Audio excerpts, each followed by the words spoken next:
ರೈತರು ಕೊಳ್ಳಿ ಅವ್ರು ಕೊಡೋದು ಕೃಷಿ ಅನ್ನೋ ಅಂದರೆ ನರೇಂದ್ರ ಮೋದಿ ಅವರು 11 ವರ್ಷದ ಆಡಳಿತದಲ್ಲಿ ಯಾವ್ಯಾವ ಕ್ಷೇತ್ರ ಹೆಂಗೆ ಪರ್ಫಾರ್ಮ್ ಮಾಡಿದ್ವು ಅಂತ ನೋಡಿದ್ರೆ ಬಹುಶಃ ಲೋಯೆಸ್ಟ್ ಕೃಷಿ ಅಂತ ಅನ್ಸುತ್ತೆ. ಇಲ್ಲ ಖಂಡಿತ. ಯಾಕೆಂದರೆ ಒಂದು ಇಲ್ಲಿ ಬೇಸಿಕ್ ನಾನು ಈ ಪಾರ್ಟಿಗೆ ಅಂತ ರೆಫರ್ ಮಾಡಿದೆ. ನಾನು ಒಂದು ವಿಚಾರ ಹೇಳಬೇಕು, ಕೃಷಿಗೆ ಯಾಕೆ ಇಮಿಡಿಯೇಟಾಗಿ ಡೆವಲಪ್ ಮಾಡೋಕ್ಕಾಗಲ್ಲ ಅಂತ. ರಿಸ್ಕಿಯೆಸ್ಟ್ ಇಂಡಸ್ಟ್ರಿ ಎಕನಾಮಿಕ್ಸಲ್ಲಿ ಏನು ಹೇಳ್ತೀವಿ ಅಂದರೆ, ರಿಸ್ಕಿಯೆಸ್ಟ್ ಇದ್ದರೆ, ರಿಸ್ಕ್ ಜಾಸ್ತಿ ಇದ್ದರೆ ಲಾಭ ಜಾಸ್ತಿ. ಆದರೆ ಅದಕ್ಕೆ ಅಪವಾದವಾಗಿರುವಂಥದ್ದು ಕ್ಷೇತ್ರ ಕೃಷಿ. ಯಾಕೆ ಬೇಸಿಕಲಿ ಇದು ಆಗುತ್ತೆ ಅಂತ, ನಮ್ಮಲ್ಲಿ ಎಷ್ಟು ಜನ ಮಾರ್ಜಿನಲ್ ಮತ್ತು ಸ್ಮಾಲ್ ಫಾರ್ಮರ್ಸ್ ಇದ್ದಾರೆ ನೋಡಿ, 87% ಇದ್ದಾರೆ. ಲ್ಯಾಂಡ್ ಎಷ್ಟಿದೆ ಅವ್ರ ಹತ್ರ? 44% ಲ್ಯಾಂಡ್ ಇದೆ. ಸೊ ನಿಮಗೆ 87% ಜನ ಕೃಷಿಕರು 44% ಲ್ಯಾಂಡಲ್ಲಿ ಕೃಷಿ ಮಾಡ್ತಾ ಇದ್ದಾರೆ. ಸೊ ಅದರಲ್ಲೇ ಅವ್ರು ಹೈ ಪ್ರೊಡಕ್ಟಿವಿಟಿ ತೊಗೊಂಡು ಬರಬೇಕು. ನೀವು ಮೆಕನೈಸೇಷನ್ನು, AI, ಬ್ಲಾಕ್ ಚೈನ್ ಟೆಕ್ನಾಲಜಿ ಅಂತ ಏನೇ ನಾವು ಬಜೆಟಲ್ಲಿ ಕೊಟ್ಟರೇನೋ, ಯಾವುದೇ ಸರ್ಕಾರ ಕೊಟ್ಟರೇನೋ ಅಲ್ಲಿ ಇದೆಲ್ಲ ಇಂಪ್ಲಿಮೆಂಟ್ ಮಾಡೋಕ್ಕಾಗಲ್ಲ. ಲ್ಯಾಂಡ್ ಇಷ್ಟಿಷ್ಟು ಅಗಲ ಇರುತ್ತೆ, ಮುಂದೆ ಬರ್ತಾ ಇನ್ನೂ ಚಿಕ್ಕದಾಗುತ್ತೆ. ಸೊ ಇದ್ರ ಒಂದು ಮೇಜರ್ ಫ್ಯಾಕ್ಟರ್. ಎರಡನೇ ಫ್ಯಾಕ್ಟರ್ ಏನಂದರೆ, ಯಾವುದೇ ಅಭಿವೃದ್ಧಿ ಆಗ್ತಾ ಇರುವ ರಾಷ್ಟ್ರಗಳಲ್ಲಿ ಕೃಷಿ ಅವಲಂಬಿತರ ಸಂಖ್ಯೆ ಕಡಿಮೆ ಆಗ್ತಾ ಹೋಗಬೇಕು. ಕಮ್ಮಿ ಯಾಕೆ ಆಗಬೇಕು ಅಂತಂದರೆ, ಕೃಷಿಯನ್ನು ಇವಾಗ ನೋಡಿ, ನಮ್ಮಲ್ಲಿ NSS ಇದು ಸರ್ವೆ ಮಾಡ್ತು, ಎಷ್ಟು ಜನಕ್ಕೆ ನಿಮಗೆ ಆಲ್ಟರ್ನೇಟಿವ್ ಕೊಟ್ಟರೆ ಕೃಷಿ ಮಾಡೋದು ಬಿಡೋಕ್ಕೆ ಇಷ್ಟ ಇದೆ. ನಮ್ಮಲ್ಲಿ 60% ರೈತರು ಹೇಳಿದ್ರು, ನಾವು ಕೃಷಿ ಮಾಡೋಕ್ಕೆ ನಮ್ಗೆ ಆಲ್ಟರ್ನೇಟಿವ್ ಕೊಟ್ಟರೆ ನಾವು ಮಾಡಲ್ಲ. ಅಂದರೆ ನಿಮಗೆ ಆ ಮಟ್ಟದ ಸಂಕಷ್ಟ ಇದೆ ಅಂತ ಒಂದು. ಇನ್ನೊಂದು, ನನಗೆ ಒಲ್ಲದ ಮನಸ್ಸಿಂದ ಅನಿವಾರ್ಯವಾಗಿ ಮಾಡಬೇಕಾಗಿದೆ ಅಂತ ಎರಡು. ಅದಕ್ಕಾಗಿ ಏನು ಮಾಡಬೇಕಾಗಿತ್ತು, ಶಿಫ್ಟ್ ಮಾಡಬೇಕು. ನೀವು ಯಾವುದೇ ಡೆವಲಪ್ಡ್ ಕಂಟ್ರೀಸ್ ನೋಡಿ, ಅವರೆಲ್ಲನೂ ಶಿಫ್ಟ್ ಆಗಿದ್ದಾರೆ. ಈಗ ಇವ್ರು ಶಿಫ್ಟ್ ಮಾಡ್ಬೇಕು. ಹಂಗೆ ಶಿಫ್ಟ್ ಆದ ತಕ್ಷಣ ಏನು ನೀವು ಡ್ರೈವರ್ ಕೆಲಸ ಕೊಡ್ತೀರಾ, ಅದು ಕೊಡ್ತೀರಾ, ಅದರ ಬಗ್ಗೆ ನಾನು ಮಾತಾಡ್ತಿಲ್ಲ. ಈಗ US ಅಲ್ಲಿ ಒಂದು ಕಾಲದಲ್ಲಿ 26% ಜನ ಕೃಷಿನ ಅವಲಂಬಿಸಿದ್ರು. ಗ್ರಾಜುವಲ್, ನಾನು ತುಂಬ ಮೊದಲು ಹೇಳ್ತಿಲ್ಲ, 20 ವರ್ಷದಿಂದ 30-40 ವರ್ಷದಿಂದ.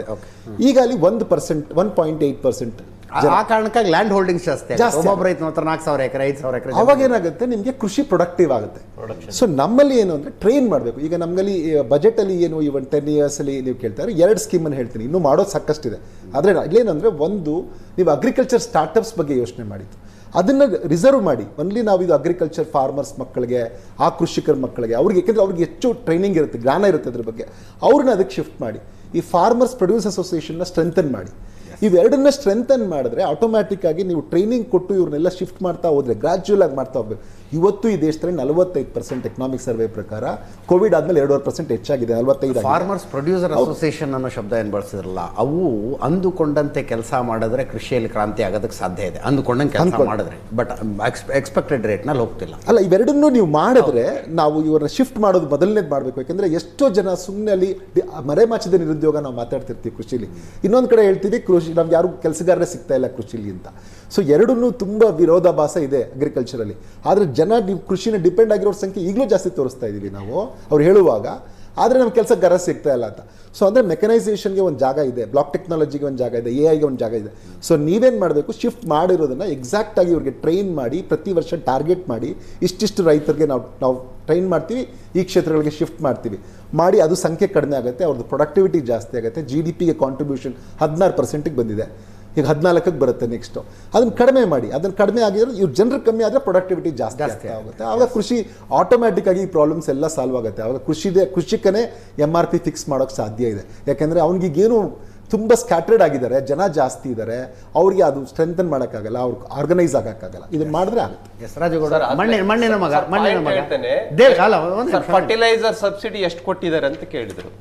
ನಿಮಗೆ ಹೇಳ್ತೇನೆ, 1.7 lakh crores ಫರ್ಟಿಲೈಸರ್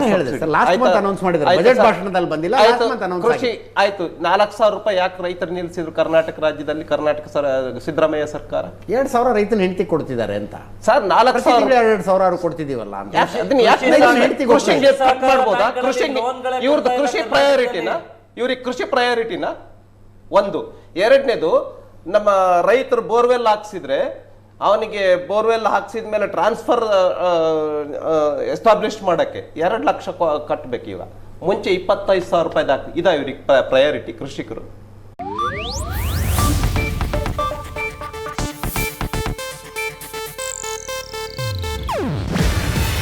ಇದು ಏಷ್ಯಾನೆಟ್ ನ್ಯೂಸ್ ನೆಟ್ವರ್ಕ್ ಪ್ರಸ್ತುತಿ. ನೀವು ನೋಡ್ತಿದ್ದೀರಾ ಏಷ್ಯಾನೆಟ್ ಸುವರ್ಣ ನ್ಯೂಸ್.